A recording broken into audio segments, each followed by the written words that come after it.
Morning students, ये आपका part 7 video इस चैप्टर का। पार्ट 7 वीडियो में एक्सरसाइज 1.1 पे है और क्वेश्चन नंबर है 22। पूछ रहा है क्या अशून्य परिमेय संख्याओं यानी कि नॉन जीरो रेशनल नंबर के समुच्चय Q पर x रिलेटेड टू y है ना, implies and implies by x y equal to 1 for all x y belongs to Q, यानी कि एक्स वाई क्या है, यहाँ पे परिमेय संख्या है, ठीक है, द्वारा परिभाषित संबंध R एक तुल्यता संबंध है। ये बताना है कि ये तुल्यता संबंध है कि नहीं, यानी इक्विवेलेंस रिलेशन है कि नहीं, ये आपको बताना है।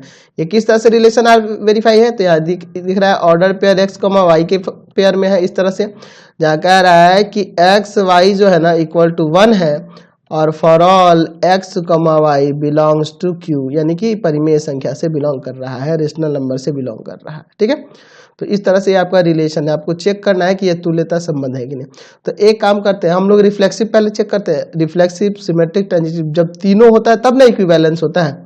तो अगर तीनों में से कोई भी एक नहीं होता है तो इक्विवेलेंस नहीं होगा। तो पहले रिफ्लेक्सिव का ही चेक करते हैं। फॉर रिफ्लेक्सिव, रिफ्लेक्सिव के लिए पहले देख लेते हैं, ठीक है। रिफ्लेक्सिव में आप यहाँ लिखिए x, x belongs to R होगा, तो कहेंगे नहीं होगा। क्यों नहीं होगा? क्योंकि यहाँ अगर हम x इंटू एक्स देखें तो वह एक्स स्क्वायर होगा जो कि 1 के बराबर नहीं है। For all x belongs to Q, ये नहीं हो सकता है। क्यों नहीं हो सकता है, चलिए यह एग्जाम्पल से समझिए, एग्जाम्पल से समझते हैं। मान लीजिए आप यहाँ पे लिखें कि 1/2, 1/2 बिलोंग्स टू R, ये हो सकता है? नहीं हो सकता ना। देखिए दोनों यहाँ पे 1/2 क्या है, तो दोनों यहाँ पे परिमेय संख्या है, रेशनल नंबर है। तो हम लोग ये नहीं बिलोंग करेगा R से, क्यों? क्योंकि इन दोनों का प्रोडक्ट जो होगा, इन दोनों का प्रोडक्ट 1/4 आएगा, ना कि 1 होगा। तो 1 के बराबर नहीं है। समझ रहे ना बात को, हर एक परिमेय संख्या के लिए कह रहा था। तो ये चीज नहीं हो रहा है, therefore R is not reflexive.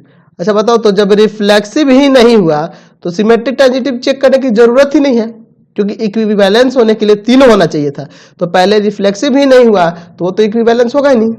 Hence R is not an equivalence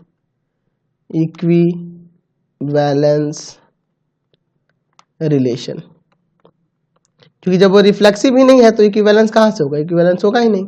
यहीं से आपको क्लियर हो गया, आगे बनाने की जरूरत ही नहीं है। Question number 20